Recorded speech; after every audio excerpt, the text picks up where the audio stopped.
기독교 강요 3권 제3장 19번째 회개와 죄사함. 진정 복음의 요체 전부는 회개와 죄사함 두 항목에 포함된다. 이것이 참되며 가장 명확한 사실일진데 주님이 자기 자신에게 속한 자들에게 의롭다 함을 얻게 하시는 것은 이와 동시에 그들을 회복시켜 그의 영의 성화로 참된 의에 이르게 하시기 위함이라는 사실을 어찌 깨닫지 못하는가. 그리스도의 면전에서 그의 길을 예비하기 위해 보내심을 받은 사자 요한은 회개하라 천국에 가까이 왔느니라 라고 선포하였다. 요한은 그들을 회개에 이르도록 청함으로써 그들이 죄인이라는 사실과 그들에게 속한 모든 것이 하나님 앞에서 저주를 받았다는 사실을 인정하도록 충고하였다. 이는 그들이 자기들의 육체를 죽이고 성령 안에서의 새로운 중생을 소원을 다하는 가운데 간청하도록 하기 위함이었다. 하나님의 나라를 선포함으로써 요한은 그들을 불러 믿음에 이르게 하였다. 과연 그가 가까이 왔다고 가르치는 하나님의 나라는 죄사함, 구원, 생명, 그리고 그리스도 안에서 우리가 얻게 되는 것 하나하나 모두를 의미했다. 우리는 또한 다른 복음서 기자들로부터 요한이 이르러 죄사함을 받게 하는 회개의 세례를 전파하니 라는 말씀을 읽게 된다. 죄덩어리에 눌려서 피곤한 그들이 주님께로 돌이키고 죄사함과 구원에 대한 소망을 품으라는 것 외에 다른 무슨 뜻이 여기에 있겠는가? 또 주님도 다음과 같이 선포를 시작하셨다.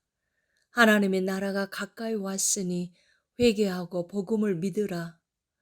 첫째, 그는 하나님의 자비의 보화들이 자기 안에 드러났다고 선포하신다. 둘째, 그는 회개를 요구하신다. 마지막으로 그는 하나님의 약속들에 대한 확신을 요구하신다. 그러므로 그는 복음의 요체 정부를 망라하여 간략하게 표현하기를 원하셔서 자기가 고난을 받고 죽은 자 가운데서 살아날 것과 또 그의 이름으로 죄사함을 받게 하는 회개가 전파될 것이라고 말씀하셨다. 그가 부활하신 후 사도들은 다음과 같이 선포했다.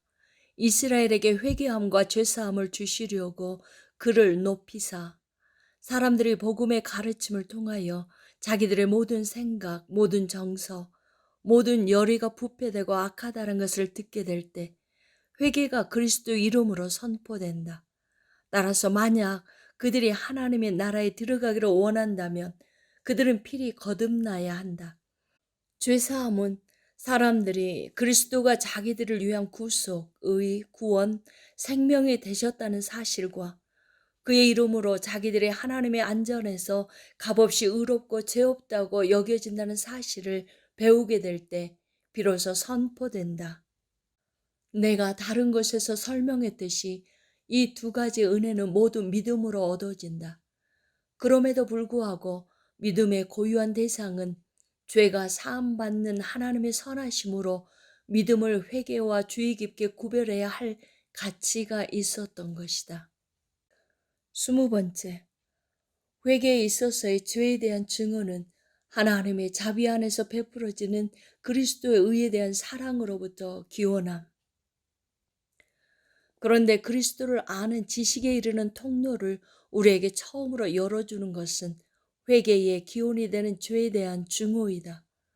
그리스도는 비참하고 고통당하는 죄인들, 그 신음하고 수고하고 무거운 짐을 지고 배고프고 목마르고 슬픔과 비참함으로 쇠약해지는 사람들 외에는 아무에게도 자기를 드러내지 않으신다. 그러므로 그리스도 안에 거하기를 원한다면 우리는 전생에 걸쳐 회개 자체에 힘쓰고 그것에 의지하고 그것을 마지막까지 추구해야 한다. 왜냐하면 그는 죄인들을 부르셔서 회개에 이르게 하시려고 오셨기 때문이다. 그는 가치 없는 자들을 축복하심으로 모든 사람이 각자 자기의 불법으로부터 돌이키게 하시려고 보냄을 받으셨다. 성경은 이러한 증언들로 가득하다. 그렇기 때문에 하나님은 죄사함을 부여하실 때 자기의 자비가 사람들이 회개하는 원인이 되어야 함을 지시하시면서 죄사함에 상응한 회개의 약정을 요구하시곤 한다. 그는 다음과 같이 말씀하신다. 너희는 정의를 지키며 의를 행하라. 이는 나의 구원이 가까이 왔고 또한 구속자가 시온에 임하며 야곱의 자손 가운데서 죄가를 떠나는 자에게 임하리라. 또한 너희는 여호와를 만날 만한 때에 찾으라. 그가 가까이 계실 때에 그를 부르라. 악인은 그의 길을, 불의한 자는 그의 생각을 버리고 여호와께로 돌아오라. 그리하면 그가 긍휼히 여기시리라 라고 말씀하신다. 또한 너희가 회개하고 돌이켜 너희 죄 없이의 함을 받으라 라고 말씀하신다. 그러나 이러한 조건이 부과되는 것은 마치 우리의 회개가 은총을 받을 공로의 근거라도 되듯이 여겨서가 아니라 오히려 사람들이 회개에 이르도록 긍휼을 베푸시는 주님의 은혜를 얻기 원한다면 우리가 어느 방향으로 나아가야 하는지를 지시하기 위함이라는 사실을 주목해야 한다. 따라서 우리는 우리 몸의 감옥에 거주하는 한에 있어서는 계속해서 우리의 부패한 본성에 속한 악과 나아가 우리의 본성적 영혼과 씨름해야 한다. 플라톤은 철학자의 삶은 죽음에 대한 묵상이라고 했다. 우리는 이를 더욱 실제적으로 다음과 같이 말할 수 있다. 그리스도인의 삶은 육체가 확실하게 죽을 때까지, 그 성령이 우리 안에서 다스리실 때까지 그 육체를 죽이는 항구적인 열심과 훈련이다. 그러므로 자기 자신에 대해서 아주 많이 실망하는 것을 배워 이러한 진창에 사로잡혀 있는 것이 아니라 그곳에서 빠져나오고 더 멀리 전진하며 서둘러 하나님께 나아가 그에게 간구함으로써 그리스도의 생명과 죽음의 접붙임을 받고 계속적인 회개를 묵상하는 사람은 매우 큰 유익을 얻었다고 사료된다. 참으로 죄에 대한 진정한 증오가 있다면 이와 달리 행하지 않을 것이다. 왜냐하면 먼저 의에 대한 사랑에 사로잡히지 않는 한 그 누구도 도무지 죄를 미워하게 되지 않기 때문이다. 이 견해가 모든 견해 중에 가장 단순한 것이었던 바 나에게 있어서는 성경의 진리에 가장 잘 합치되는 것으로 보인다. 21번째, 회개는 하나님의 특별한 선물임. 나아가 나는 굳이 더 이상 담론을 일삼으며 길게 설명할 필요가 없는 위의 가르침에 비추어 회개는 하나님의 특별한 선물이라고 판단한다. 그러므로 교회는 이러한 하나님의 은총을 찬미하며 그것에 대하여 경탄한다. 하나님께서 이방인에게도 생명 얻는 회개를 주셨도다. 바울은 디모데에게 믿지 않는 자들에게 참고 온유하라고 명령하면서 하나님이 어느 순간 그들에게 회개함을 주사 마귀의 올무로부터 벗어나게 하실 것이라고 덧붙인다. 실로 하나님은 자기가 모든 사람의 회심을 원한다고 확정하시고 공의 모든 사람을 위한 권고를 의도하신다. 그럼에도 불구하고 그 작용은 중생의 영에 달려있다. 왜냐하면 모든 자신의 힘을 발휘해서 더 월등한 본성을 입는 것보다 우리가 사람들을 창조하는 것이 더 수월하리라 여겨지기 때문이다. 따라서 중생의 전 과정에 있어서 우리는 그가 만드신 바라 선한 일을 위하여 지으심을 받은 자니 이 일은 하나님이 전에 예비하사 우리로 그 가운데에서 행하게 하려 하심이니라 라는 말씀이 주어지는 것은 합당하다. 하나님은 우리가 멸망에서 건져내고자 원하시는 자는 누구든지 중생의 영으로 살리신다. 온당하게 말해서 회개가 구원의 원인이 아니다. 이미 우리에게 드러난 바 그것은 믿음과 하나님의 자비로부터 분리되지 않기 때문이다. 이사야는 구속자가 시온에 임하며 야곱의 자손 가운데에서 죄가를 떠나는 자에게 임하리라 라고 증언한다.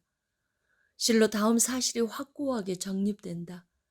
하나님에 대한 두려움이 왕성한 곳은 어디든지 사람의 구원을 위한 성령의 역사가 있었다.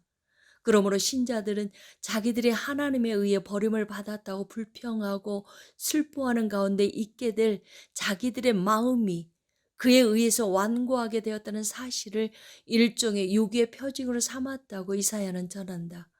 사도 역시 배교자들을 구원의 소망에서 배제하기를 원하면서 다시 새롭게 하여 회개하게 할 수 없나니 라고 전하고 그 이유를 제시한다. 왜냐하면 명백히 하나님은 자기가 멸망에 이르기를 원하지 않는 자들을 새롭게 하시면서 자기의 부성적 호의의 표징을 보여주시고 자기의 고요하고 기쁜 얼굴의 광선들로 그들을 자기에게로 인도하시기 때문이다. 한편 그는 유기된 자들은 강박하게 하시고 그들에 대해서는 벼락을 내리신다. 왜냐하면 그들의 불경건은 사함을 받을 수 없기 때문이다.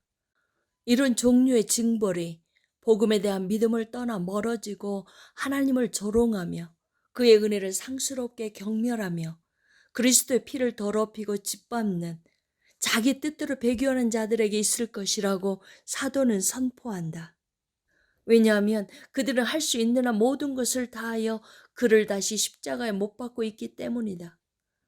여기에서 바울은 어떤 엄격한 사람들의 본말을 전도시켜 왜곡하는 것과는 달리 모든 자원적 죄에 대해서 은총의 소망을 끊어놓는 것은 아니다. 그러나 그는 배교에는 어떤 변명의 여지도 없음을 가르친다. 하나님은 자기에게 퍼부어지는 그토록 불경스러운 모독을 용서할 수 없는 엄정함을 지니시고 보복하신다. 이는 전혀 의아스럽지 않다.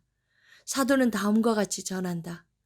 한번 빛을 받고 하늘의 은사를 맛보고 성령에 참여한 바 되고 하나님의 선한 말씀과 내세의 능력을 맛보고도 타락한 자들은 다시 새롭게 하여 회개하게 할 수 없나니 이는 그들이 하나님의 아들을 다시 십자가에 못 박아 드러내놓고 욕되게 함이라. 또한 다른 곳에서는 우리가 진리를 아는 지식을 받은 후 짐짓 죄를 범한 후 다시 속죄하는 죄사가 없고 오직 무서운 마음으로 심판을 기다리는 것과 옛날에 노바티아누스 주의자들은 이 말씀들을 사악하게 곡해하여 자기들의 광난거리로 삼았다. 어떤 선량한 사람들은 그 말씀의 엄격함에 상처를 입어 사도들의 영이 참으로 모든 부분에서 향기를 바라고 있는 이 서신을 가짜라고 믿었다. 그러나 우리는 이 서신을 받아들이는 가운데서 오류를 범하는 자들에 대해서만 맞서 다투고 있으므로 이런 말씀들이 그들의 입장을 지지하지 않는다는 사실을 보여주는 것은 어렵지 않다. 먼저 사도는 다음과 같이 선포하시는 자기 스승과 입장을 공유할 필요가 있었다. 모든 죄와 모독은 사하심을 얻되 성령을 거역하면 이 세상과 오는 세상에서도 사하심을 얻지 못하리라.